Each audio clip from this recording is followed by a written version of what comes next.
Hey guys, it's Benjamin with Benjamin's Exotics, and in today's video, we're going to be talking about how to wire up and install your heat tape for your DIY reptile racks.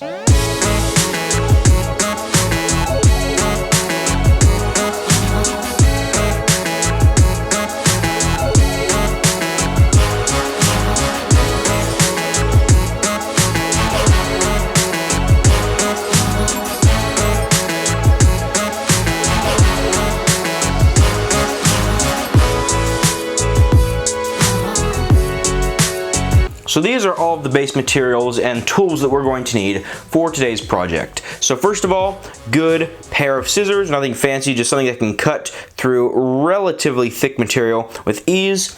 Some sort of hole puncher, a standard hole puncher, nothing fancy or anything like that, just basic, standard size and shape. Clamps you can actually purchase from Reptile Basics, and I'll talk about these in just a minute when we get a little bit further down in the video.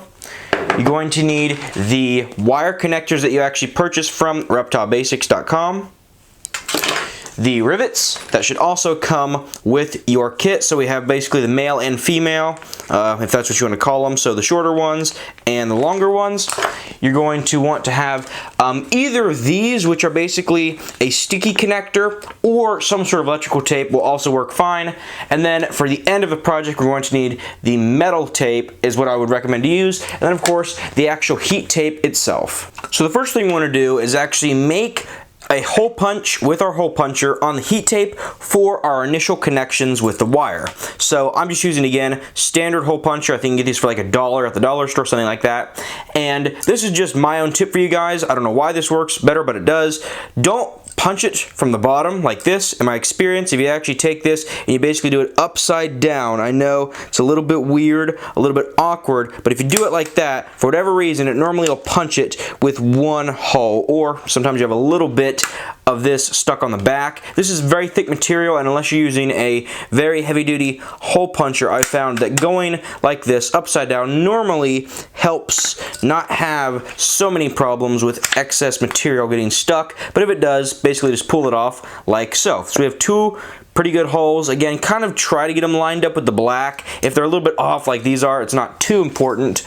But next thing we want to actually do is look at our rivets. So these are the rivets that we're going to need, and you can kind of think of these as the connectors between the wire and the heat tape. So basically all we're going to do with these is put these in the holes that we've created right here, and the long is going to go through the bottom and the shorter is going to go through the top. And I know that might not make much sense, but here is the longer connector. Come on. The longer rivet, basically, if I kind of zoom in, it'll probably be a little bit easier.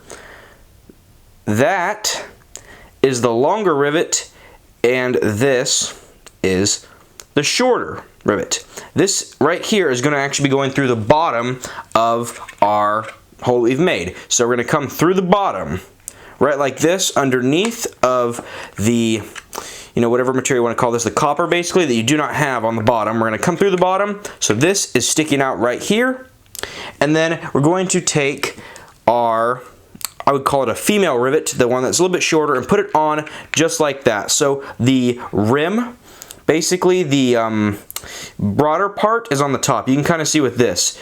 On this rivet we have the shorter and the taller. This taller part is what is being on the top of this. You don't want to put it the other way. It will not have a solid connection, and it will not do what we want for this project. So once we have this, we don't want to do it just like this on here. What we actually want to do is try to slide this in between the basically material between the copper and the plastic. So if we take this, it's a little bit tricky, but this has a little bit of a lip on the end of it. As you can see, it's kind of a little bit of a hook type thing at the end, just like that. We want to try to slide that directly between the plastic material and the copper on the heat tape. And you want to get it lined up pretty nice with the hole, and even kind of just like that. Now, like I just showed you guys, hopefully that made it a little bit easier doing it separate from when this is on. We're going to take our rivet, put the longer piece through the bottom, shorter one on the top, and now we just need to clamp it down with the clamp, or the pliers, whatever you want to call it. Now this is the ones that you get from Reptile Basics, the blue-handled ones, and these are actually very nice. When I first started doing this, I used all kinds of different things to actually do what I'm about to show. Things like vice grips, different clamps you get at like Home Depot and stuff, and these are like 50 or 60 bucks, and most people don't want to spend the extra money, but I would highly recommend getting these because I can tell you guys, if you're doing multiple units of these, so if you're not just doing one or two, these are going to save you so much time and so much stress from your hands, because trying to use vice grips just doesn't work like these guys. So now that we have these lined up, all I'm going to do is take this, come in right over both of the rivets, and kind of like that, I'm just going to push down until we are completely locked in. Let go, and you should have a solid connection. Now we should be able to maneuver this just a little bit so it's a little bit kind of straight facing towards the back, and there you go. On both sides this is latched down, and what this rivet is basically going to do is make sure that this does not pull out of our heat tape at any point. And I can go ahead and, just for the sake of the video, do the exact same thing on the other side. That one went in a lot easier than the last. Slide this guy in, take the longer rivet, put it through the bottom, take the shorter rivet, put it on the top, making sure that the lip is facing up, kind of turn this around just a little bit, try to keep this pretty straight. Then we're actually going to take the clamp, grip, whatever you're going to call this, from Reptile Basics. I think these are called like plier or crimpers. These are called crimpers, I think is what it says on Reptile Basics website. Now we're going to do, you can kind of see, just squeeze down.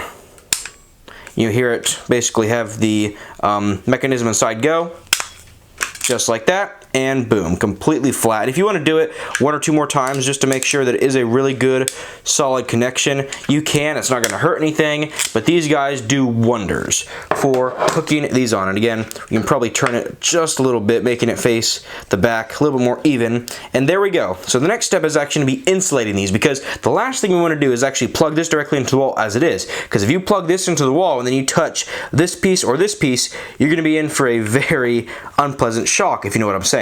So in order to make sure that you or your reptiles do not get electrocuted if you would ever be to touch this part of the heat tape, we want to use something like this. Now, like I showed at the beginning of the video, this is what Reptile Basics supplies. So this is, basically just their own sticky adhesive that has basically two sides and it divides down the middle. This works great, but if you don't have this, or if you don't buy it from Reptile Basics, you can also just use something like electrical tape. It's going to do the exact same job. So we're using a rubber material or some sort of electrical tape that's not going to conduct electricity, and all we're going to do is make sure that we're covering everything on here. So this entire thing kind of just go right like that, okay? Kind of making sure that we have everything secured, really make sure it's smashed down and has a good solid connection. And we're actually going to turn this over, fold this over on this side just to show that everything, so the copper wire, the metal on this, and of course the rivets are used for the connections. Everything, when you push it over, should have a nice, good, solid connection. You want to kind of squeeze and really make sure, because the last thing you want to do is get electrocuted by this. It's very nasty stuff to get electrocuted, of course. Just kind of like that. And again, I will do it a second time just for the demonstration purposes of the video. So what we're going to do is grab our sticky adhesive, or like I said, electrical tape, whatever you're using, just like this. We can actually do it from the back this time. Hook it right like that. Kind of make sure that we're getting the entire base and rivet covered with this. Turn it over. Again, you can see the back is already covering all of the metal parts on this, and then we're just going to fold it over like so and give it a real nice squeeze. Make sure the adhesive has a solid connection on this. And there we go. Now, I will not going to show this, of course, because it's just kind of repetitive, but we're going to do the exact same thing to the other side. So on this side, while you don't have to cover as much area as we did on this because we don't have the rivets, the end of these, you guys can barely see because it's paper thin, but right there, we do actually have some of the copper from this showing, okay? So, and if we touch this as well, we're going to get electrocuted. So make sure with electrical tape or using the sticky adhesive connections that you get from Reptile Basics, make sure you cover these sides as well. Now this is actually what would be called like tinfoil tape or aluminum tape or something like that. And quick tip before we actually install this, when you guys are going out to buy your tape, okay, you can find these for sale at Home Depot, Lowe's, places like that, lots of your hardware stores. Do not get the tape that actually has the external writing or the logo of the company on the outside of the tape. For whatever reason, when we do that and then we put this on the heat tape and it heats up, it actually puts out an odor. And I have no clue if that odor is safe. I have no clue if that odor could be at risk for the animal, whatever, but when you're going out to get this, make sure there's no writing on the tape. It should be just clear metal tape, nothing fancy. Now when we actually go to install this on the rack using the metal aluminum foil tape, we want to keep one thing in mind. This is of course aluminum, this is metal. So when we put this on the heat tape, if it touches anything like exposed copper from that side or this side and touches that, this is actually going to possibly conduct electricity and shock you. So we want to try to avoid touching any exposed areas. Again, we did a pretty good job on this of insulating both sides where there is exposed stuff, but keep that in mind. Also, what we want to think about and what I can talk about really quickly is, for whatever reason, I don't know why, it's most likely because there's just some sort of weird reaction, but when we actually come down to install this heat tape, a little bit weird to reach around the camera, but when we go to install this on the rack, we have to be a little bit cautious. Now, this isn't a big thing, and for some people it might not be a problem, but what I found is that if we take this heat tape, or sorry, this metal tape, right, and we actually put it on the copper bit of this, even though there's plastic over this, so it's not creating an electrical connection that could actually shock you, for whatever reason, sometimes you get a little bit of a buzzing noise. Okay, now I don't know if it's because there's like a air bubble trapped in here. I don't even know why it would do this, but quick advice for you guys, if you don't want to have any small buzzing noises on your racks, when we go to install this, we want to really try to make sure that this is connecting to the plastic bit on the outside of the heat tape. Not the copper, not the black, just on this plastic. So it can be a little bit hard to do, but we kind of just want to take our time, go right here, smash this down as much as possible. I think, looks like I got none of the copper bit on this. Make sure it has a good solid connection right there, and then bring it over here